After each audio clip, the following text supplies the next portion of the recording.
मैं इसको आपको फार्मूले के जरिए ये डेरिवेशन आपको डेफिनेशन जो है पैरेलल एक्सेस थ्योरम की बहुत आसान हो जाने वाली है।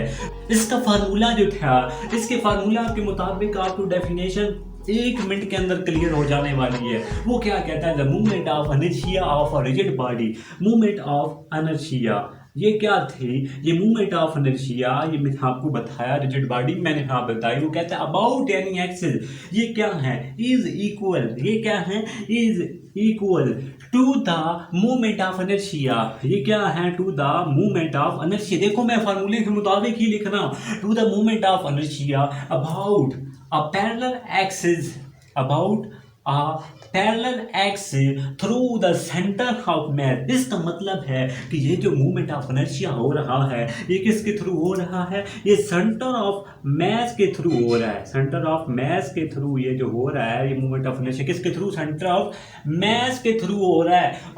प्लस आगे मैंने प्लस डाल दिया, ठीक है, प्रोडक्ट ऑफ द मैस, ये क्या है, प्रोडक्ट ऑफ द मैस, ये किसका प्रोडक्ट है, product of the mess of the body, body का जो प्रोडक्ट है, and the square of the distance between these two axis. और स्क्वायर ऑफ द डिस्टेंस मैं मान लो कहता हूँ हमारे पास स्क्वायर ऑफ द डिस्टेंस जो है वो मेरे पास, एंड स्क्वायर इसका लेना है वो h है, h इसका डिस्टेंस है। तो आपको ये सारा कुछ क्लियर हुआ। इस दोस्तों इस पैरेलल एक्सिस थ्योरम की डेफिनेशन से आपको दो डेफिनेशन क्लियर होती हैं। मान लो कि ये वाली जो डेफिनेशन है यहाँ से यहाँ तक की जो डेफिनेशन है ये 2 एक्सिस है, कोई भी एक्सिस हो सकता है, एनी एक्सिस और रोटेशन हो सकती है। यहाँ से यहाँ तक की डेफिनेशन के आपको मैंने बताया था कि ये मूवमेंट ऑफ इनर्शिया की किसी हद तक डेफिनेशन बन रही है, और ये वाली डेफिनेशन मूवमेंट ऑफ इनर्शिया की भी पता चल गई।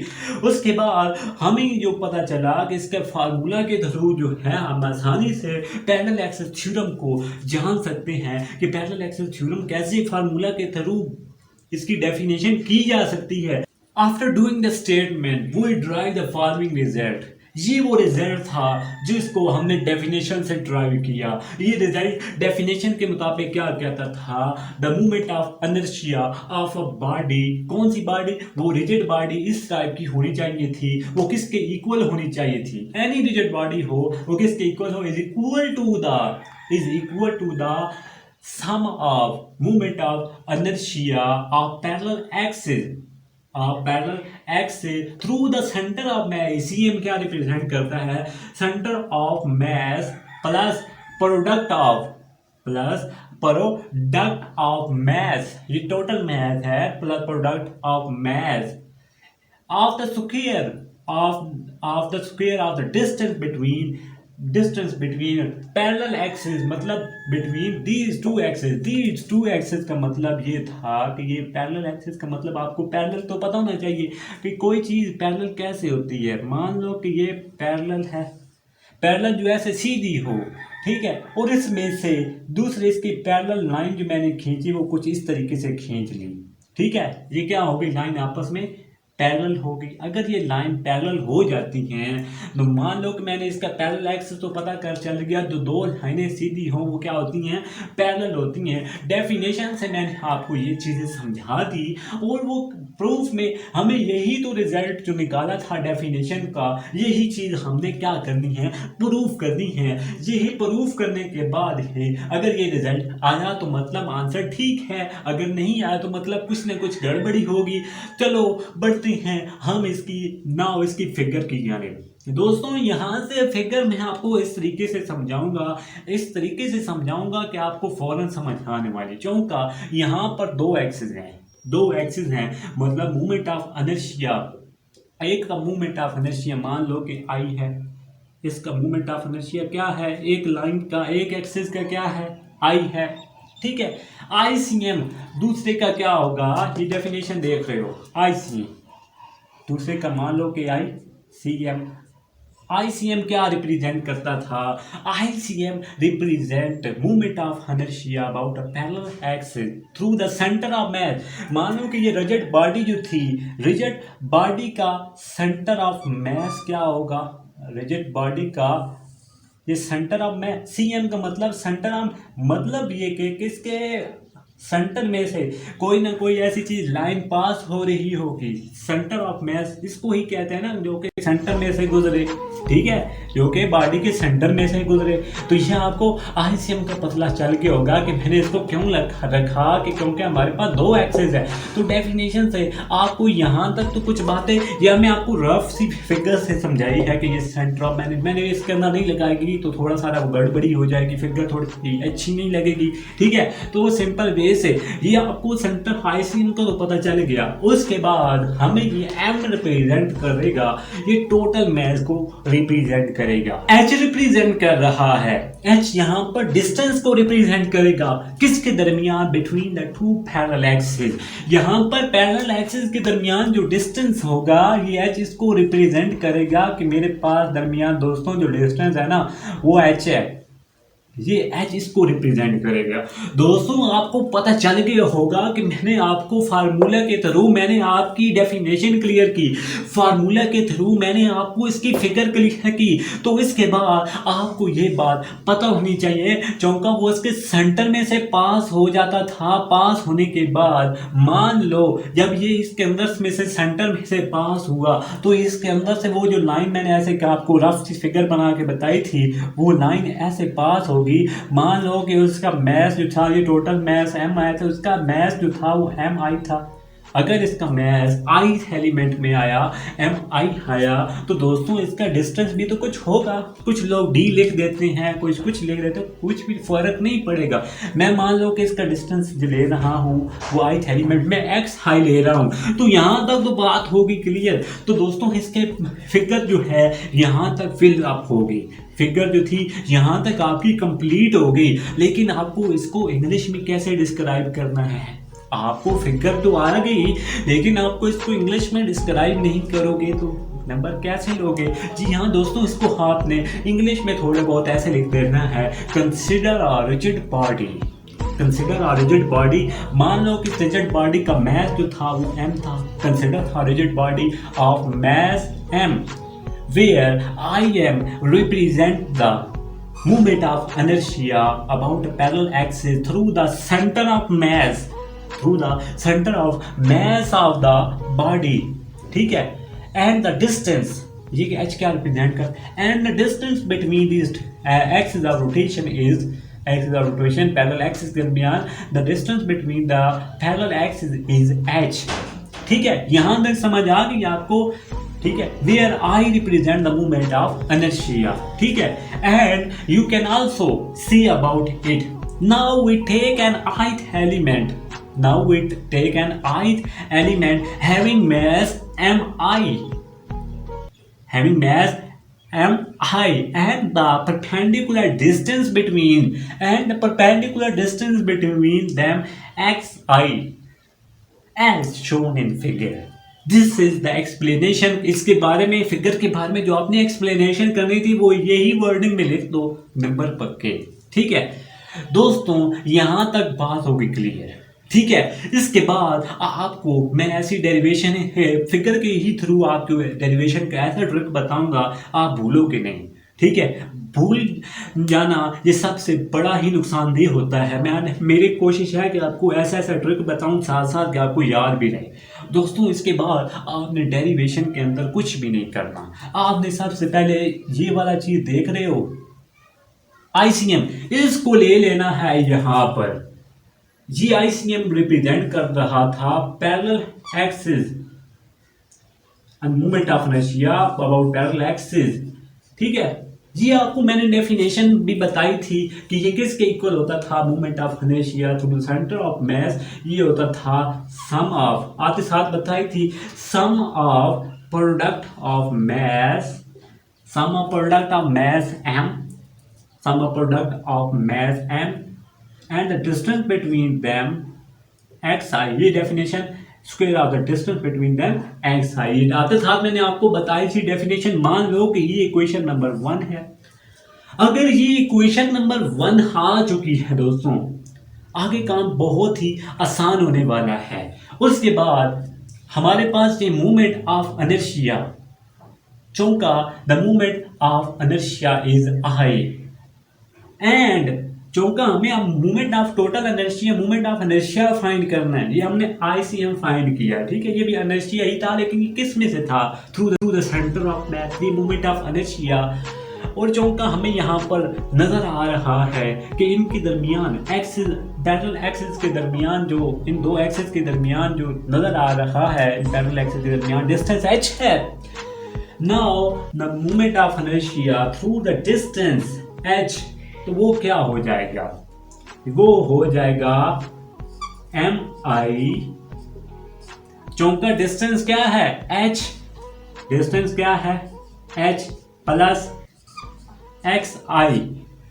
चौका ऊपर क्या है इसके अंदर? इसके अंदर स्क्वायर। मतलब मैंने सिंपली ये किया कि xi कि मतलब इसके अंदर मैंने सिंपली h को जो था, चूंकि ये डिस्टेंस था, मूवमेंट ऑफ इनर्शिया का डिस्टेंस था, इनके एक्सिस के दरमियान डिस्टेंस h है, तो मैंने सिंपली xi के साथ मैंने h को ऐड अप किया और स्क्वायर मैंने होल स्क्वायर लगा दिया। बस यही सिंपली काम किया।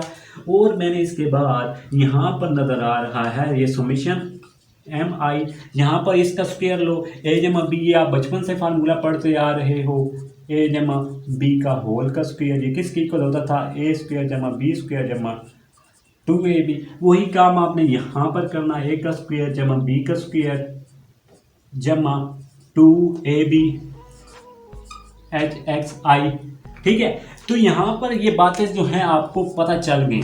Now we will do that, ये जो सम है ये हम सब के साथ क्या कर देंगे? इसको मल्टीप्लाई कर देंगे, ज़रब कर देंगे। साथ में क्या है? mi, इसको भी ज़रब करेंगे। उसके बाद ये क्या हमें रिजल्ट देगा? ये mi h का स्क्वायर, mi h का स्क्वायर, ये एक रिजल्ट इसने दिया। और दूसरा रिजल्ट जब इसको मैंने ये सम आपको mi के साथ इसके साथ मल्टीप्लाई करना है, ये सम आप mi सब के साथ आएगा, साथ में दूसरे का मल्टीप्लाई क्या है?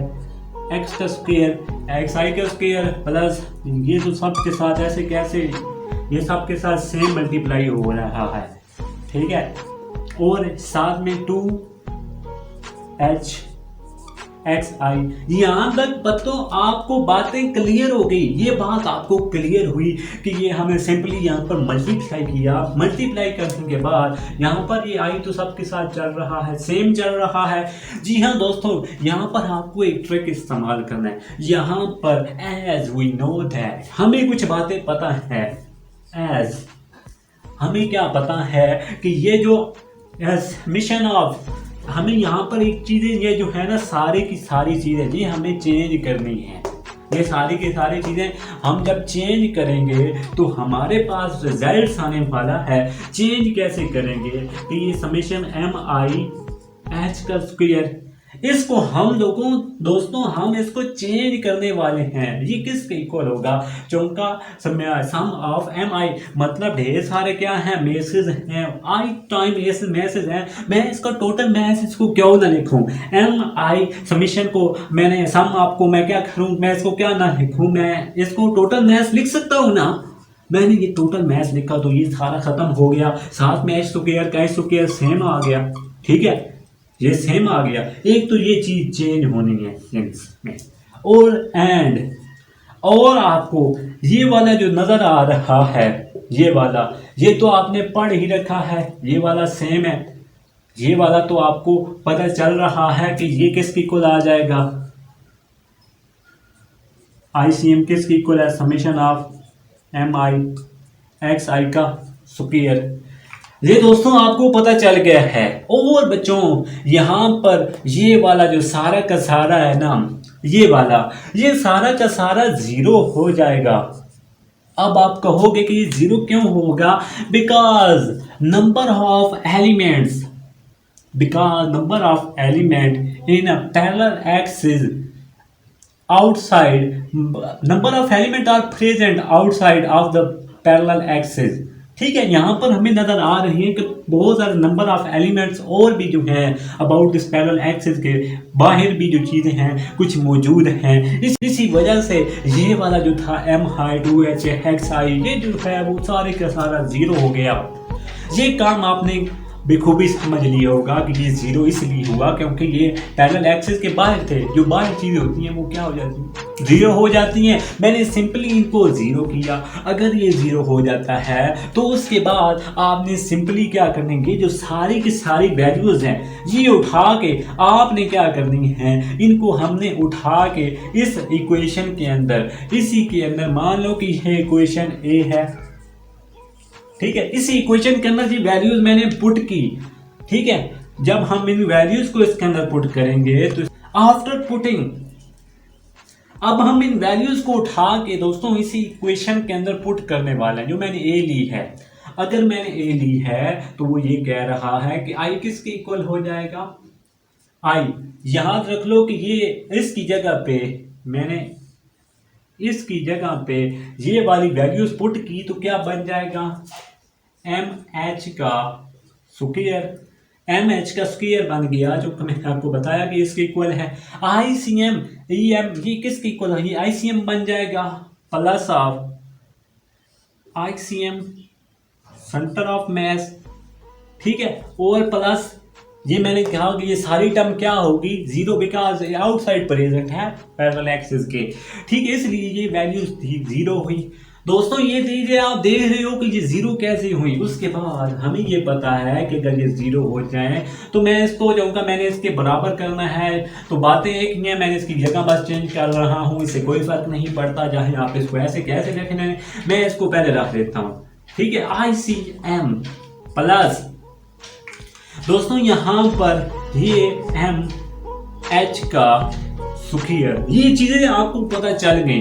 तो दोस्तों यही तो बातें थी, हमें तो यही प्रूफ करना था। कमिंग दिस हमें ये चीजें नोट करनी है कि ये जो प्रूफ है क्या ये इसके इक्वल आया पड़ा है कि नहीं, क्या ये इसके इक्वल को आया पड़ा है कि नहीं। दोस्तों ये सेम आया पड़ा है, इसका मतलब ये हुआ ये जो हमने प्रूफ किया ये 100% एक्यूरेट है, इसकी वैल्यू इसके साथ मैच हो रही है एज आफ्टर डेरिवेशन। हमें यही प्रूफ करना था। This is all about parallel axis theorem, या इसको दूसरे लफ्जों में सवाल आ सकता है, describe the principle of parallel axis theorem. बड़ा इंपॉर्टेंट सवाल है, लाइट मत लीजिएगा। ये देखो ये हमने प्रूफ कर लिया। ये क्या आ गया था, द मूवमेंट ऑफ इनर्शिया। अब इसको आप दोबारा सुनिएगा, the movement of inertia of rigid body about any axis is equal to the moment of inertia about parallel axis through the center of mass plus product of mass, total mass of the body and the square of the distance between these two axes is called the parallel axis theorem। ये आपको cover हो गया होगा कि हमने इसकी derivation के साथ इसको प्रूव किया। होप सो कि आपको ये वीडियो अगर पसंद आए तो लाइक और सब्सक्राइब करना मत भूलिएगा। Thank you so much.